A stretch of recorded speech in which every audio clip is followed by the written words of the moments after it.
Okay, so we're recording now, and I'm going to go ahead and hand this off to William Caldwell, who is a park guide with the National Park Service. Okay, thank you very much. Thanks, Kristen. Thank you, everyone, for tuning in to catch this program tonight. Like Kristen was saying, I'm with the National Park Service. I am the interpretive ranger for the Overmountain Victory National Historic Trail. And a little bit about myself, I am a Boiling Springsian, Boiling Springsite, and I've been with the National Park Service for about 7 years now with the Southern Campaign of the American Revolution Parks Group. So telling the story of the American Revolution, the Southern campaign of that war, and especially how it applies here to the backcountry, the western parts of the Carolinas. Now the program that we have for you here, focusing on the Overmountain Victory National Historic Trail, I gave it the catchy little title, Path to Liberty. If you've never heard of the trail before, you're probably wondering, what is this? And I love it because the name is very self-explanatory. This is a trail that went over the mountains to victory. This is the path that was used 240 years ago right now by Patriot militia, Patriot fighters from what's now East Tennessee, the Western Carolinas, Virginia, on their road to the Battle of Kings Mountain, which was fought on October 7th. So October 5th, 240 years ago, these guys were currently on the trail chasing down the British Major Patrick Ferguson, chasing him down to catch him at Kings Mountain. So what we're gonna kind of dive into here is a little story about the trail. It's kind of unusual that you have the route used to get to a battle being protected as its very own park entity. Usually it's just the battlefield or a fort or something. But the reason there's a trail that's being protected and commemorated by the National Park Service is because the route that these men used, the way they traveled, the numbers that they came together so quickly, that's what made their victory possible. So we're going to dive into those questions during the program about where did they go, how were they doing this, and what impact did this have on the American Revolution. But also, like Kristen said, any and all questions, please submit them in the chat, and we'll be able to answer them here at the end of the program. So a little bit of background before we really dive into the story of this trail. Hopefully you're seeing now a 1763 map of the North American colonies. What this is going to be talking about, when you're looking at our story, it's not at the beginning of the American Revolution. You're actually in the 6th year of fighting in 1780. So you're looking at, for the most part, up to now, the main British focus, their main campaigns have been on the northern colonies. And I had a way for a laser pointer. Can y'all see my mouse as it's moving? Yes, we can. Great. So if y'all can kind of follow it along there, beginning the war in 1775 on through 76, 77, 78, a lot of fighting up here in New England, as well as in New Jersey, Pennsylvania. But what's happened by 1780 is a very, very heavy shift in gears. The British have been trying to fight this war conventionally. They've been targeting the major cities, the capitals of the American colonies, Philadelphia at first, and they capture Philadelphia, and then the Congress just flees. The capital is mobile, which is something that the British are not used to fighting over in Europe. And what's a big game changer is in the fall of 1777, when you have, if you can see my mouse kind of here along the Great Lakes, the New York-Canadian border. In 77, you have General Burgoyne's British army coming down from Canada. They are captured at the Battle of Saratoga. An entire British army is lost. Now that kind of helps domino in to the French entering an open alliance with the American rebels in 1778. Later, the Spanish are going to enter the war against the British in 1779. And what that means as far as the American theater is concerned is that you no longer have the British able to focus all of their martial capabilities on the American war. They're now having to siphon away fleets of ships, men, supplies away from the American war to defend their global empire against the French and the Spanish, who are also global. So all over the world, war is now being fought. So while you have a weakened British army here in North America, you also have a stronger American army. With that French alliance, you have French guns, French supplies, French fleet, French soldiers being sent to help the American war effort. So at the same time, you have a weaker British army, a stronger American army under George Washington. They have to change gears. So what starts to happen in 1778 and 1779 is called the Southern Strategy. If you can follow my mouse cursor as we look down along the Atlantic coast, we're going to be looking down here at Florida, which back then was two colonies, East and West Florida. These are the two southernmost North American colonies. They do not fall to the American rebels. They stay as a British stronghold. So all through those years, the Patriots very early on took power in the Carolinas, Georgia and Virginia, and the Loyalists from those colonies have either been hiding out there in the colonies or fleeing down to British Florida. So come 1778 and 79, with some reinforcements sent down from New York City, the British are going to sail some armies, link up with these southern British loyalist forces, and kind of like a springboard, start pushing up into Georgia and the Carolinas. Now we're going to fast forward a little bit to 1780. There was a bit of back and forth in Georgia in 78 and 79, but 1780 is when things really get shaken, because that's when you have the main British push from Savannah through the Low Country, and they take Charleston, South Carolina. Now Charleston, this is the biggest British victory of the entire American Revolution, because when Charleston falls on May 12th, 1780, you have forces coming by land and sea. They've tried Charleston before, back in 1776, just from the ocean. They didn't know the harbor. They couldn't read the sandbar.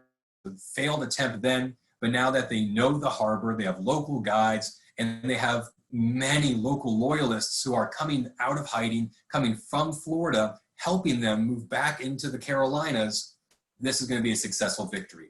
When Charleston falls, this is not only the wealthiest city of the South, but the entire Southern Continental Army, nearly 6,000 men, are in the city trying to defend it.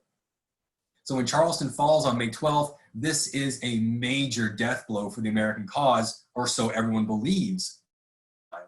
When Charleston falls, the Southern Army is captured. It is believed that things are so wrapped up here in South Carolina that the British general who was in command, Sir Henry Clinton, he sails back to New York, and he leaves this gentleman in command here in the South, Charles Cornwallis, Lord Cornwallis. Now, this is one of the most brilliant tactical generals that you'll ever see in the Revolution, brilliant military mastermind. But what he has a hard time with is how to deal with civilian populations, winning the hearts and minds, how to use the local loyalists. He's going to kind of bumble it here just within a matter of a couple of weeks. What happens is once Cornwallis has taken Charleston, he's left here in the South, he's trying to find a way to restore peace, restore British control over the Carolinas. And the way he does that is they offer on May 30th, 1780, they offer a clean slate, and the oath of neutrality. If any former Whig militia, Patriot militia, if they will come in, say that they're sorry, sign an oath that they will be neutral for the rest of the war, they'll sit out the rest of it, they are given full forgiveness. They are once again subjects of King George, and most militia, including officers and leaders, many of them come down to Charleston, take the oath, and are okay with being neutral. Because they've just seen the entire Southern Army destroyed. There's little hope that they have and the Americans will win this. So many militia come in and they take that oath. Now, what complicates things is all those loyalists. Here you have loyalists from the Carolinas who have suffered at the hands of the Patriots for years in terms that are downright just brutal. You have accounts of illegal imprisonment, property confiscation, arson, torture, even some murders when people would not join the Patriot cause. So those wounds are still existing with the loyalists, and they want vengeance. They want to get back at these guys. They're the top dog now. And here are the British saying, come in, sign your name, and we'll all be friends. A lot of the loyalists, they do not agree with this. They start going after the Patriots, trying to get that personal vendetta. And the British then complicate things even more. On June 3rd, 1780, the British passed another proclamation saying, okay, the war here looks pretty much done. What we're going to do now is you are no longer neutral. You're no longer paroled POWs, but you are now subjects of the king again. You need to come in and say that you are loyal and help us, or you're going to be considered the enemy. So here you have all these former patriots, these former Whig militia, that they were fine with being neutral, but then they were being attacked by their loyalist neighbors. Now they're being told either join your loyalist neighbors or you're an enemy. So for many of them, this is the final straw. They're not going to agree to that, and they take up their arms and they go back into fighting. Now that opens this next phase of the war called the Partisan War. And what's happening here is as the British need to conquer South Carolina, they can't just do that from Charleston. They need to push into the interior. So they start going after key locations, river crossings, mills, certain key crossroads, communities. And what they're encountering out here is that without a large continental army for these former patriot militia to rally around and help the army fight, these little groups of militia are fighting on their own. You're entering these little bands of partisan fighters scattered all across the South. They are now taking up their arms again, attacking their loyalist neighbors, attacking British patrol bases and isolated outposts, any easy target that they can find. And now these partisan bands, represented by these kind of scattered circles I placed here in blue and red, they're fascinating to study because they're usually formed around social bonds. What community they're from, what church congregation they're a part of, whose uncle is a captain in what company. So these are very personal, very kind of isolated little groups, and they're attacking similar isolated groups of loyalists as well as the British. So this just breaks down into some of the most personal, bloody, brutal fighting seen anywhere in the American Revolution. And I wanted to share with you here some quotes that actually come from this part of the war. Whenever you have generals from up north or British generals arrive in the southern backcountry and they see this violent personal fighting, they're shocked by it, they're stunned. And they write about this, which is great for us historians. So I want to share with you here a part of a letter written by General Nathaniel Greene. He comes to the South a little bit after our story, but it's the same situation that he's seen. And he's writing back to his wife, Katie, in New England. He says, "With us, meaning New Englanders, the difference between Whig and Tory is little more than a division of sentiment.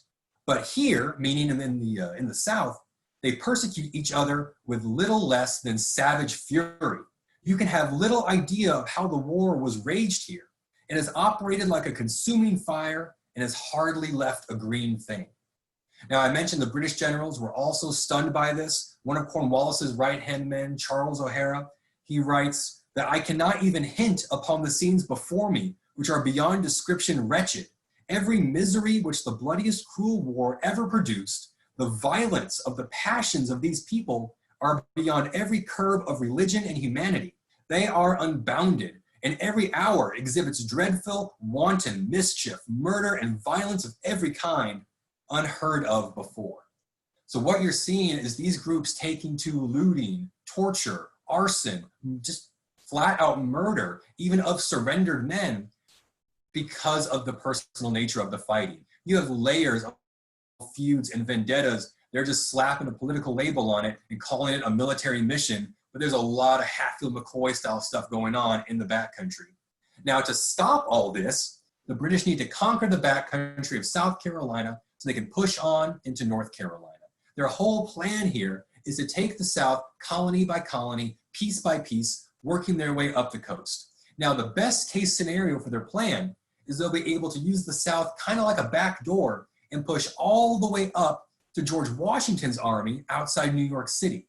Now, not only will this kind of be a surprise, but now Washington will face two British armies, front and rear. They are gathering loyalist supporters, loyalist supplies, food, and they're also cutting off supply to the American army up north. So this looks like a pretty good plan so far if they can keep the backcountry, these Western partisan bands, quiet. So the man they send to do this is here in the bottom left, Patrick Ferguson. Now, Patrick Ferguson, he's in his mid-30s. He is appointed by Sir Clinton as the Inspector of Southern Militia. Now, most British officers do not think these Western backcountry loyalists stand any chance as a real fighting force. They're not disciplined enough. They're not trained enough. They have been scattered or captured by the Patriots in the past. But Ferguson says he can do it. He says with the proper officers, enough training, these guys will be a substantial fighting force. And the plan is he's going to use these Western militia and protect the British left wing here in the backcountry as they push up into North Carolina. Now, yeah, Ferguson, good luck, right? But he's successful. In the summer of 1780, after the fall of Charleston, he comes out here in the West. He starts to do his thing. He is very charismatic. He's a talker. He's a man of the people. He will sit and debate with these people where things have gone wrong. I'm not sure what happened there. There we go.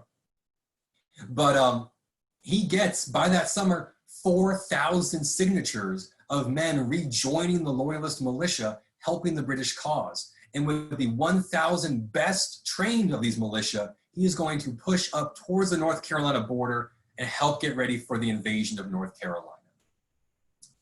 Now, as the Patrick Ferguson, he's got his hands full with these guys. The partisans he's encountering, they're unlike any other militia you'll find in the colonies. These guys on the backcountry, they are rough, they are hunters, they're horsemen. Another British officer writes about them. I'll share you this great description, which is embellished a little bit. He's writing this to sell books after the war.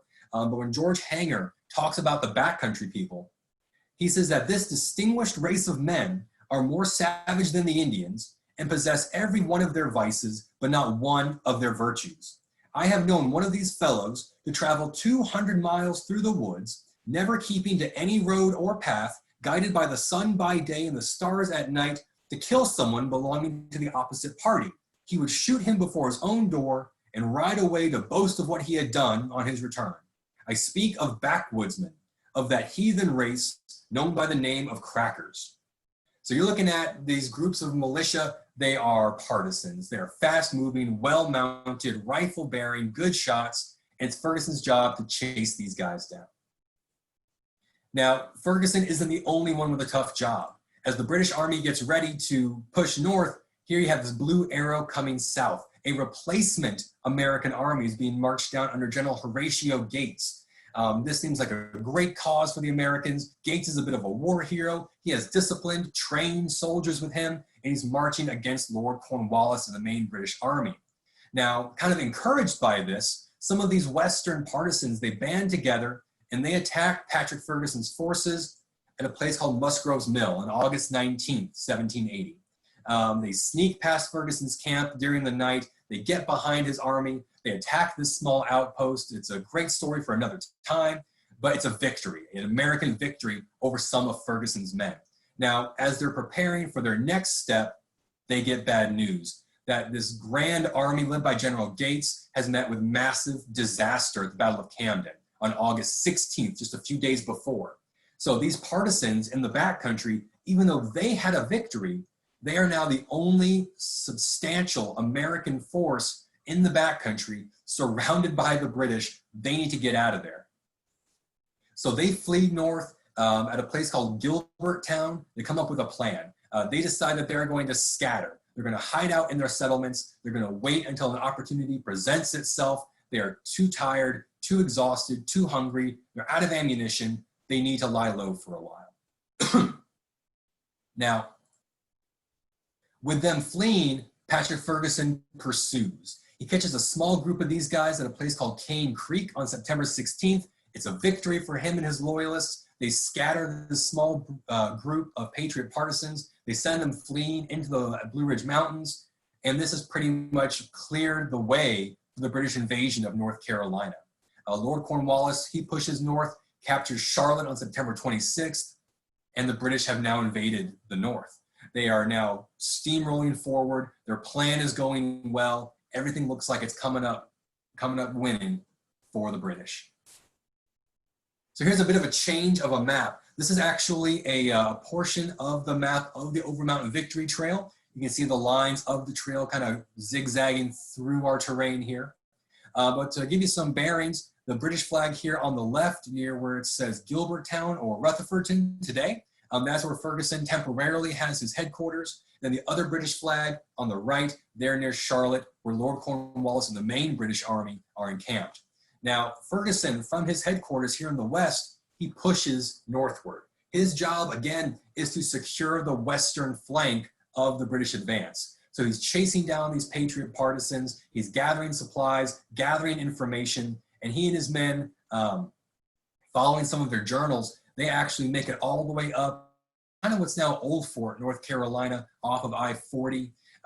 They are trying to find any information they can, but Ferguson is not this very heavy-handed, cruel guy. He comes into a settlement, he will read a proclamation telling them all the benefits they have to gain with British subjecthood again, all the lies they've been told by the Congress or the American leaders. And again, he's gathering any information and any recruits that'll come and join him. Now, what happens here is that some of these partisan groups are very hard to find. They're hiding out in these mountain coves. They're well mounted. They know the terrain. Ferguson cannot pursue every little group of them, so he tries to just talk them into surrender. He'll try to meet with a few of the key leaders of the communities. He'll try to get them to send out letters of their own to bring in the guys to surrender. And in one instance, he actually releases a prisoner named Samuel Phillips. Now, this is very important to our story here. When Samuel Phillips is released by Patrick Ferguson, the story goes that Phillips is given a message to carry to the mountain leaders, these partisan frontier patriots, and tell them about what Ferguson is offering. Now, I say the story goes because there is very little evidence to back up this part of our story. Patrick Ferguson, he's always writing down and telling Lord Cornwallis everything he says, everything he does, every offer and proclamation. A copy of it is sent to Lord Cornwallis. What Samuel Phillips tells the Patriots is that Ferguson has threatened them. That Ferguson has said, if you do not lay down your arms, if you do not desist, that Ferguson will cross over the mountains, he will hang their leaders and lay waste their country with fire and sword. So there's a great little conspiracy theory here because nothing like that appears in Ferguson's letters, in his own writings. So did Ferguson actually send the message, or was it kind of embellished by Samuel Phillips? But there's a couple theories to that. So either way, what Samuel Phillips tells the mountain men is Ferguson's coming for you, stop fighting or else. And this just angers the mountain patriots, the frontier partisans.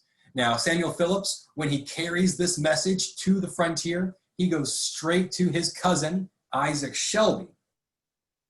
Now, Isaac Shelby is important. He's our middle bottom picture here. He is one of the key leaders of the frontier patriots. He had been there at Musgrove Mill. He's been fighting in South Carolina most of the summer. And when he receives this message, this threat from Patrick Ferguson, he realizes they need to act first. They need to gather their men together, as many as they can. They need to take care of Ferguson before he can become a real threat, before he finds those secret trails and passes through the mountains. So Isaac Shelby, again pictured here on the bottom, he reaches out to John Sevier here on the left, the next county over, that militia colonel. They form a plan. They start to talk about gathering their men, and they reach out to the Virginians, William Campbell, pictured here on the far right.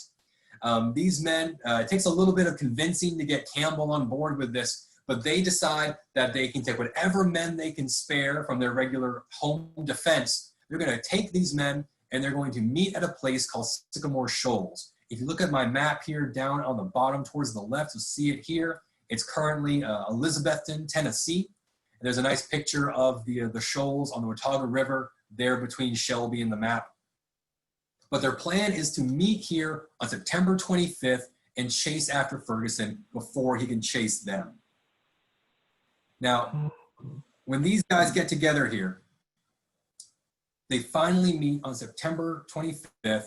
They come from Abingdon, Virginia. They come from all parts of East Tennessee. This is a massive community gathering. Very few times has there been a gathering like this on the frontier with so many men from so far away. And it's not just soldiers you have gathering here. You have women and children. You have pets. dogs that follow along with the men as they come to this gathering, and it's a whole community involvement. You have corn, you have gunpowder, rifle ball, horses coming from all these individual parts of the community coming together to get these men equipped. One of my favorite parts of this story is the gunpowder. It is made by a local woman named Mary Patton, who actually donates 500 pounds of homemade gunpowder to these gathering men. And that may seem like a lot of gunpowder, but it's only going to be about a half pound of gunpowder per man. They have 1,000 frontiersmen gathering here. So that half pound, that's maybe enough to fill up a powder horn, not much else. So these guys have one good fight ready. They don't have ammunition for this giant campaign. They need to find their target, find Ferguson, and take him out of the war. Now, before these men leave on September 26th, another great part of the story, they have a local minister, Reverend Samuel Doak, preach a sermon over them, and he preaches from the book of Judges.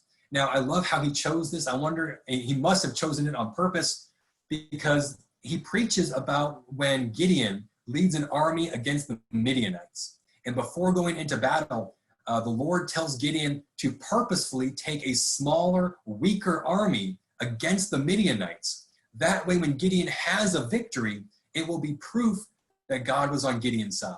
So here you have this sermon being preached to 1,000 frontiersmen who only have one good fight worth of ammunition as they go against the British army. It's extremely appropriate. And it gives rise to their kind of their battle cry as they head out, the sword of the Lord in our Gideons. So these men get together and they prepare to chase down Patrick Ferguson. Skip that one there. So here you have another portion of our map. For some bearings, you have Sycamore Shoals, Elizabethton, Tennessee at the top left. You have Wilkesboro and Elkin, Carolina on the top right. And then down here at the bottom where these two Y's come together is Morganton, North Carolina. On September 26th, these mountain men head out. That's when you have the sermon that I mentioned. That's when they're beginning their pursuit of Patrick Ferguson. Now, they make it up to a place called the resting place, the sheltering rock, and it starts to rain as they're going up and over the Blue Ridge Mountains. They have to find a place, this massive rock overhang. They store their gunpowder underneath to keep it dry, and they try to get ready for the next day's march. Now, the 27th gets a little crazy. Different pieces start to move here. If you notice on the left, our western group, they actually get up and over the Continental Divide on the 27th, a place called Yellow Mountain Gap. Now, when these guys cross over that gap, this is the highest altitude seen by any soldiers during the Revolutionary War. It is so high that the rain that they're marching through from the previous day, it's actually turned to snow at that altitude on September 27th. And they encounter snow, they just say it's about shoe mouth deep, so about 3 or 4 inches of snow. But as they cross through that Yellow Mountain Gap, they stop and gather the men, they fire a volley, partially to check their weapons, but partially to celebrate that now it's all downhill, hopefully. But when they gather their men, they find that 2 men are missing. James Crawford and Samuel Chambers have deserted. Now, when they start asking around about these guys, it's said, yeah, well, they had been kind of like loyalists in the past, so now the frontiersmen are worried. They think these 2 deserters are racing down the trail to warn Patrick Ferguson that they're coming. Their time is vastly running out. They need to hurry and get down the mountains and catch Ferguson before he is alerted that they're closing in, before Ferguson can get even further reinforced and stronger, or before Ferguson can escape. It's not that far to Charlotte and the main British army. If Ferguson does reach all the way there, he'll be too strong for the mountain men to attack. Now you'll notice there's one more arrow on the right side of your map coming from Elkin. This is going to be a whole nother group of patriot fighters, of frontiersmen. These men from the Yadkin River Valley are under Joseph Winston, Benjamin Cleveland. They have been told about this plan and they want in.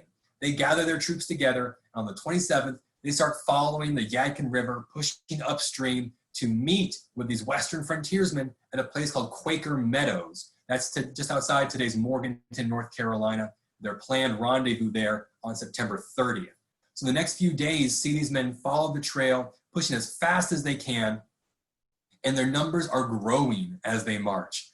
Usually when an army covers this much distance, this quickly, in this kind of terrain, the men will desert. The army will shrink in size because men tire of it. They give up. They want to go home.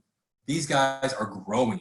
You're having these little groups. Sometimes it's just a few militiamen who are jumping in and joining with them. Other times it's dozens. It's 30, 40, 50 men who are joining their ranks. These men believe in this mission so much, and they know that they have to unite together, put aside whatever other agendas they had. They need to unite and quickly move if they're going to stop this Western threat, this threat from Patrick Ferguson. Now you'll notice here on our left side, the Western mountain men have split. What happens here is there's two good trails through the Blue Ridge Mountains descending towards the Catawba River, and they are worried that Ferguson is too close. They don't really know how close he is to them. If they go down the left path, Ferguson may sneak up the right path and get around behind them, attack their settlements, attack them from behind, and same vice versa. If they go right, he might go left. So to avoid being surprised, they split their small army. They follow both trails simultaneously, and they meet up the next day outside of Quaker Meadows along the Catawba River. So that's why today, if you're exploring along the Blue Ridge Parkway, you'll notice there are two different places where you'll cross the Overmountain Victory National Historic Trail because of this split that they did in their march. And I forgot to mention, back at Yellow Mountain Gap, that high altitude they crossed over, that in fact today is where you can cross the Appalachian Trail. So some neat kind of crossovers there between some recreation, some exercising, some exploring, and this neat history. Now on September 30th, you see the arrows converge here on Quaker Meadows, on Morganton, North Carolina. Now this is the home of the McDowell brothers, Charles and his little brother Joseph Jr. These are some leading Patriot figures. They're the ones that were trying to stop Ferguson all through South Carolina and North Carolina that previous summer. They have actually fled over the mountains and joined Isaac Shelby, and now they're coming back home. So they offer their plantation as a place where they can stop and gather. They can get some fires going, get some food, and they're joined by Benjamin Cleveland and these Yadkin Valley Patriots. This brings their number to about 1,500 strong, again, growing the more that they march. Now, what's going to happen on the next couple days is from Morganton, from Quaker Meadows, they start to push south. So for some bearings, again, you have Morganton here at the top of the map. Then you have down here at the bottom, you see Chesney here on the left, Gastonia and Charlotte here on the right. Now this map, you're going to see some more arrows because we are now close enough that while we're following the progress of the Patriots, we can also follow Ferguson's marches. He has several officers with him who leave journals and diaries about their campaign, so we know what they're covering. So now we can kind of follow this cat and mouse game. October 1st, the Patriots, they depart Quaker Meadows, they start pushing to the south, and they reach a place called Bedford Hill. Now they run into rain here that's unlike anything they've encountered so far. They've had some awfully soggy days, but this is a torrential downpour. In fact, today we actually, through other research, that this was the leftovers, the remnants of a hurricane, a tropical storm that had moved up from the coast. And it just drops the bottom out on these guys, and it just keeps them stuck in camp for a day and a half. Now, while they're stuck getting rained on, Patrick Ferguson down here towards the bottom, the red arrow, he starts pushing eastward, heading towards Charlotte. Now, people will ask, well, why is he way over there in the west when his reinforcements, Lord Cornwallis, are to the east? Ferguson is on a special mission. He is trying to intercept Georgia militia, men under Elijah Clark's command. They have attempted to attack Augusta down there in Georgia. It failed. So the Patriots, Elijah Clark's men, are fleeing up to the sea of the North Carolina-Tennessee mountains. Ferguson is out here trying to intercept them. So when he realizes that he's being chased, they're getting too close, he starts to head back to the east. Now, this is not to say that Ferguson is caught by surprise by these mountain men. If you read through Patrick Ferguson's letters to Cornwallis, numerous times he mentions spies, he mentions scouts, a dozen or more of these guys who are in the mountains, in those frontier partisan groups who come and warn him, hey, they're getting ready. Hey, they have hundreds of guys. Hey, here they come. but Ferguson does not expect them to move so rapidly. So on the first, they make these little moves you see here. The second, again, Ferguson has a small march, but the Patriots are stuck in camp due to all that rain.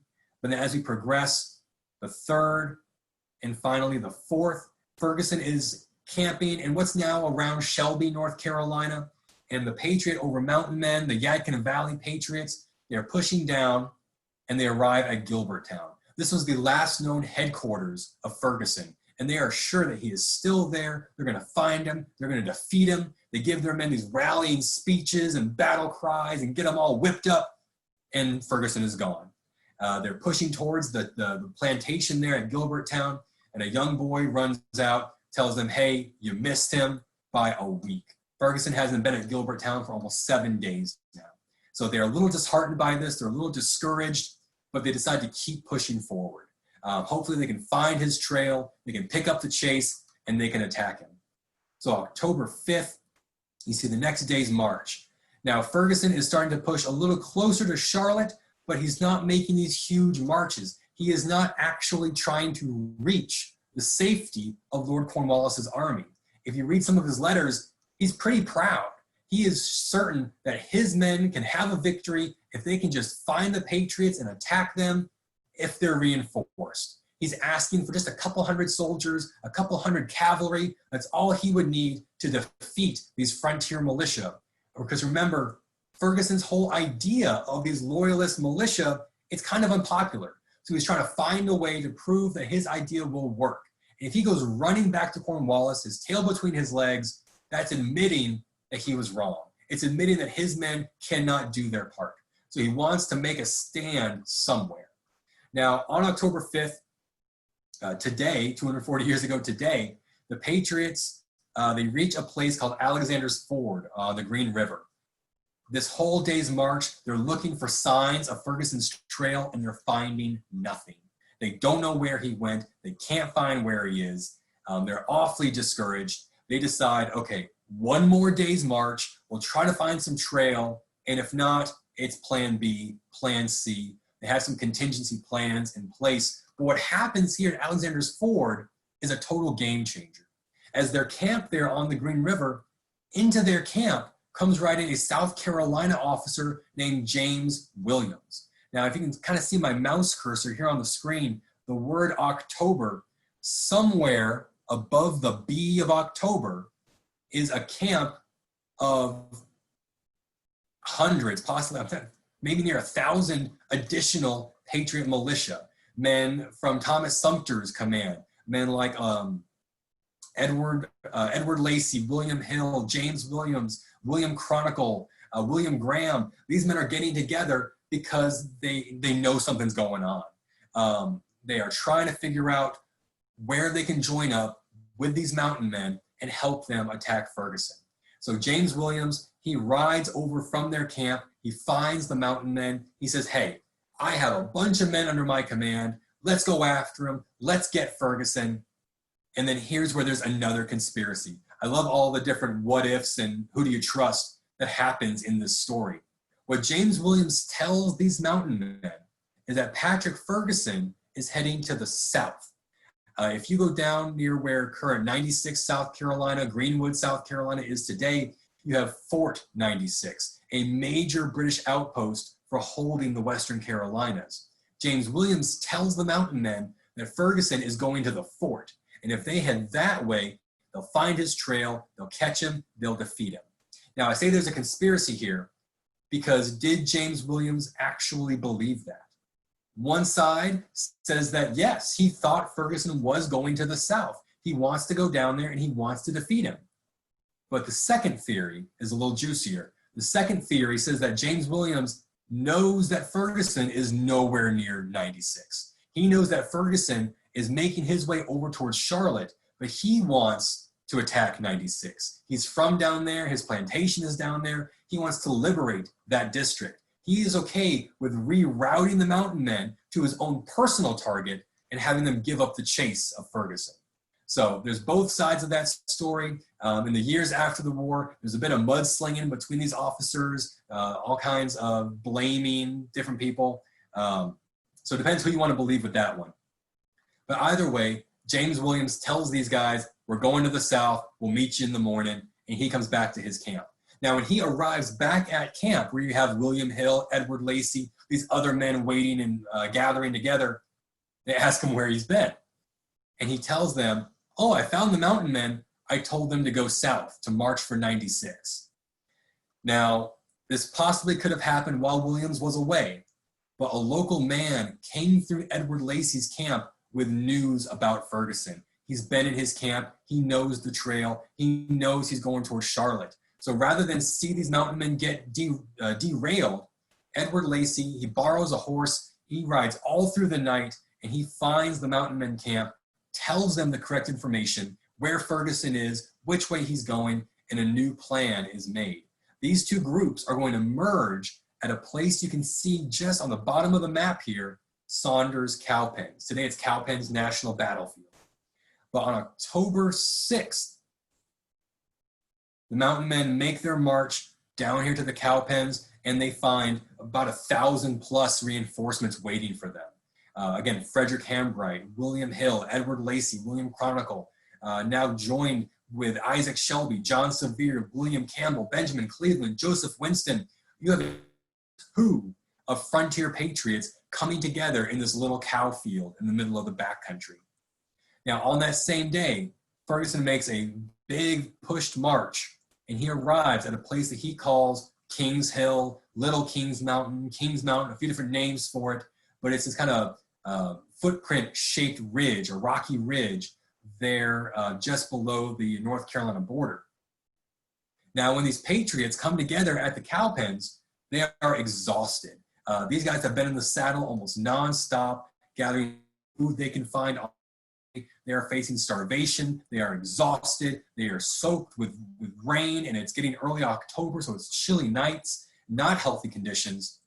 But as they're trying to get some food at the cowpen, they're harvesting some corn, in comes a spy, and then another spy with news of Ferguson. He's right down the road. He's so close to Charlotte. He's a one good day's march away from safety. If they're going to catch Ferguson, they have to go now.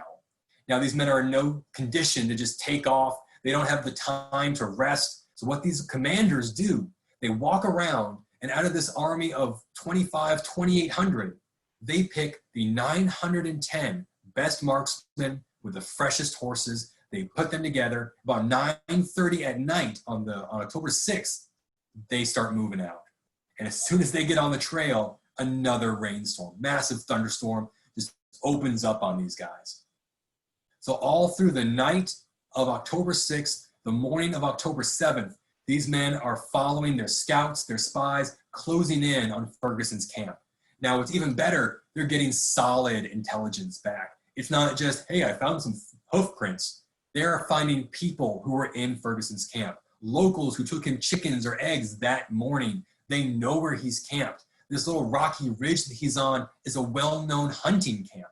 So the Patriots, they not only know where Ferguson is, they know the terrain. They know how to get there, the back ways, where the road leads. All this information comes together.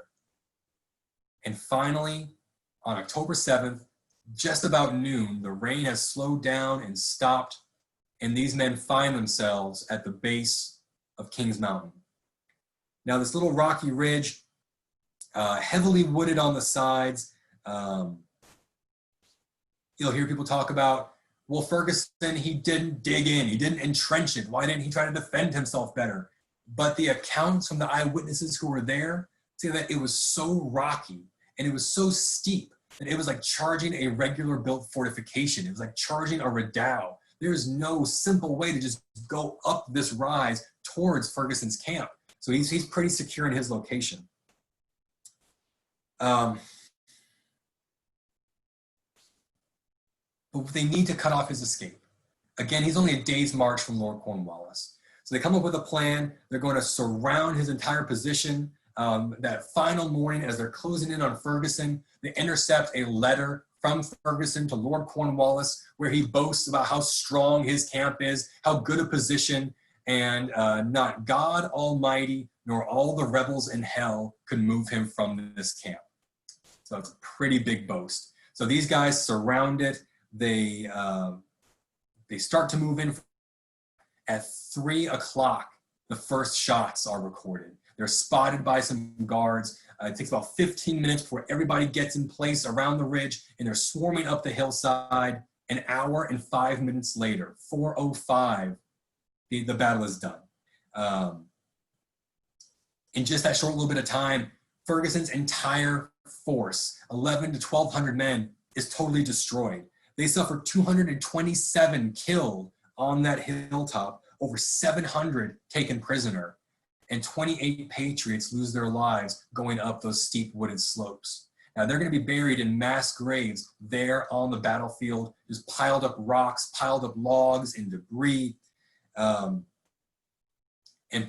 Patrick Ferguson, true to his boast, he doesn't leave the mountaintop. In the last part of the battle, he and a few mounted officers try to break through the Patriot lines on a mounted charge. He is shot from his horse. 9 rifle balls are recorded as hitting him. He's dragged by his horse for a short ways, and he's buried there on the mountaintop to this very day. You visit the grave of Major Patrick Ferguson. Now, when this happens, when Lord Cornwallis hears of this defeat, not just a British defeat, but the entire left wing of his army, the destruction of this loyalist force, the death of Patrick Ferguson, he panics. Lord Cornwallis, his entire British army there in Charlotte, they flee pretty much in a night march back into South Carolina. They are so scared of these mountain men, these mounted patriot partisans, that when about 20 wagons get stuck in the mud and they just leave them. They are terrified of being attacked at any moment by these mounted frontiersmen. And the scared, paranoid loyalist guides, that doesn't help anything. Cornwallis is being told there's 3,000 of them, there's 4,000 of them, they're right on your tail. He's getting terrified. And he finally escapes to Winnsboro, South Carolina, where he makes a new camp for a nice little winter camp to rest and refit. What he doesn't know is that these mountain men think they're being chased by the British. So at the same time that the British are fleeing to the south, the mountain men are fleeing to the north, each trying to escape each other. But what happens, kind of the lasting results of this, these men, they totally changed the war. Cornwallis, his retreat back to Winnsboro, South Carolina, this gives the window of opportunity the Americans need to rebuild their Southern army. This army that was captured at Charleston, that was crushed at Camden under Gates, they rebuild it. They retrain the men. They get new leadership like Daniel Morgan and Nathaniel Greene, and they get ready for some knockout battles with the British like Cowpens and Guilford Courthouse. And this is going to just chip away at the British war effort. These partisan leaders, when they throw the stone in the lake here at Kings Mountain, they had no idea the ripples that this would make in the rest of the war. But some of the leaders back then, they know something important is going to happen from this. Thomas Jefferson, he later writes that Kings Mountain turned the tide of success towards the Americans. And the British commander, Sir Henry Clinton, he says that Kings Mountain formed one of the principal links in the chain of evils that led to the loss of America. So these partisans, by just banding together with their hunting rifles, their fast horses, their determination, these guys just changed the course of the entire American Revolution. So today, their trail, their route, their story is protected by the National Park Service. It's known as the Overmountain Victory National Historic Trail. Now, we were created back in 1980. This year is our 40th anniversary, and we were created on the centennial, the 100-year anniversary, the bicentennial, 1980, the bicentennial anniversary of that battle.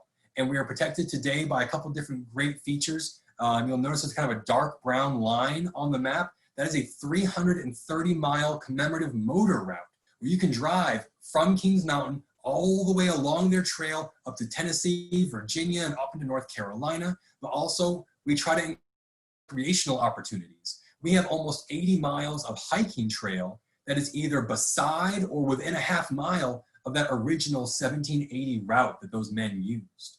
And our eventual goal is to be able to hike the entire length of the trail. That's going to be a bit of a ways coming, I'm afraid. But the story of this trail, it keeps going. We partner with all kinds of organizations, private landowners who grant us easements, national forests, state parks, local communities to make this trail possible. So the same way you had all these little bands of partisans, these little bands of frontier militia come together and cooperate to accomplish this mission, now we find ourselves coming together and cooperating to remember their mission and protect this trail. So just like you had all the militia and the partisans came together back then, that's what I consider everyone who hears this story. So if you're tuning in and you're watching this, you can now consider yourself a modern partisan of the Overmountain Victory National Historic Trail. Share this story with someone else. Get out and explore part of our route, either by driving or walking or biking in some portions of it. But thank you for listening to this. I hope you enjoyed the story of the Overmountain Victory National Historic Trail. I think I rambled for a little bit. I think we have some time for a few questions. I hope you guys enjoyed, so thank you. Sure, thank you so much for sharing that with us. One question that we already have, and if you do have questions, make sure to type them in the chat box and we'll read them to William. One person wanted to ask, how long is the trail and how much of it is undisturbed from the Revolution? Undisturbed is a tricky part to answer for that one. So the length of the trail, the entire commemorative motor route is 330 miles. Now that's including both the western and the eastern branches. So for example, the Virginians who came from Abingdon, they did not march 330 miles. And as you see in a few places, the driving route has to go a bit off of the historic route just because of modern accessible roads. So as far as undisturbed, I really couldn't tell you. There's been all kinds of construction and development done. This trail goes, for example, there's a few places where the trail is underwater. Places like Lake James State Park or Lake Welchel outside Gaffney, the actual trail bed is probably below the lake now, but we have hiking trail within a half mile of where it would have been. So what's the closest place in Spartanburg or the best place in our area to access the trail? So best is really going to depend on what you're looking for. The closest is going to be, see if I can back this up a little bit on the, there we go. Okay, so the closest portion to Spartanburg, it's going to be in the Chesney-Gaffney area for hiking trails. There's a gravel road about 2 miles that goes through Cowpens National Battlefield. That is part of their route that they use to both come into that field to gather with their reinforcements and continue on their march. One of our newest portions, it was just added in the summer of 2019, I think.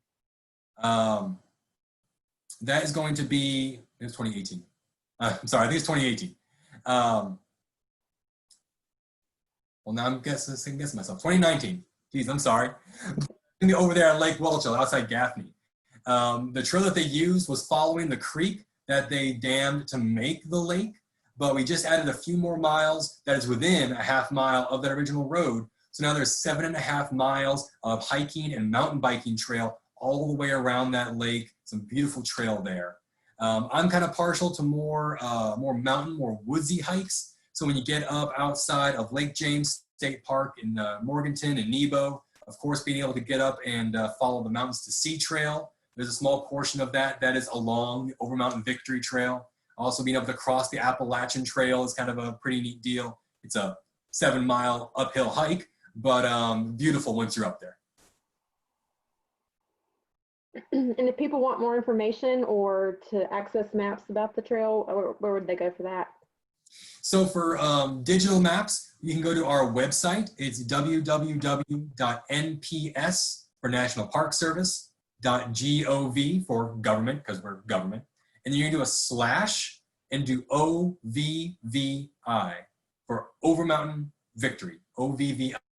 And from there, you can find not only more information, you can find maps of the trail. We have this great feature under a little Places tab that it actually has broken down by section the accessible hiking portions. So you can choose which one you want to go to It tells you how long is the trail, what's the trail surface like, what kind of facilities are there, restrooms or parking spaces, because some of the trails are a little remote, but others are right in downtown cities, going through downtown Morganton, downtown Lenoir.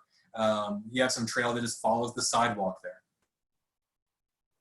And are there any commemorative events going on right now? I know things are different right now with the pandemic, and a lot of things are virtual, and we may have already missed it because I know it's later in the time period. But well, so there is some virtual stuff going on. Yeah. What's a great part about this trail, one of my favorite parts about this is we're not just, oh, hey, here's a trail and I'm the ranger. We have an amazing partner organization called the OVTA. It stands for the Overmountain Victory Trail Association. They have their own website, ovta.org. But every year, they recreate the march. So they're out there. They've been out there since September 22nd or 23rd, and they actually do storytelling. They tell this dramatic kind of first-person character version of the trail. So they're out there right now. They're doing the march. They're going to be in Gaffney tomorrow night, telling the story of the night before Kings Mountain, October 6th, that really dramatic final push towards the battle. And then if you want to check out some of the virtual programming that they're putting out, there should be some videos coming up on our Facebook pages over the next couple days. So you have Overmountain Victory, National Historic Trail, our Facebook page. The OVTA has their own Facebook page with a great series of YouTube videos they've done with some characters and some dramatic storytelling about the trail.